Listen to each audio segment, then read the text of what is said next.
নমস্কার বন্ধুরা, তোমরা অলরেডি দেখেছো আইবিপিএস পিও প্রিলিমসের রেজাল্ট বেরিয়ে গেছে।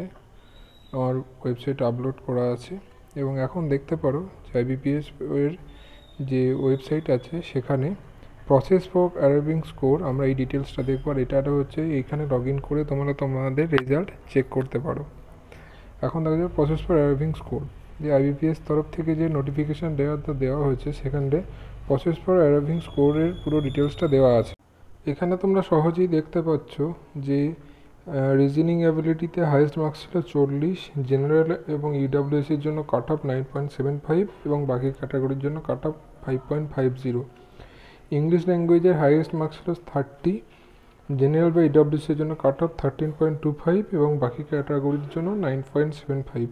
সেমভাবে কোয়ান্টিটিভ অ্যাপটিটিউডের হাইয়েস্ট মার্কস ছিল 30, ইডব্লিউএস বা জেনারেলের জন্য কাট অফ 6.25 এবং বাকি ক্যাটাগরির জন্য 4.25। এবার দেখো এইগুলো যোগ করে যে টোটাল কাট অফটা এসছে, সেখানে দেখো জেনারেলের কাট অফ এসছে 49.21, ইডব্লিউএসের 49.21, ওবিসি এনসিএলের 49.21, তাছাড়া এসসির জন্য 45.96 এবং এসটির জন্য 40.96। বাকি যে ক্যাটাগরির কাট অফগুলো আছে ইন্ডিভিজুয়ালি, সেটা তোমরা নিচে ভাবে দেখতে পারো।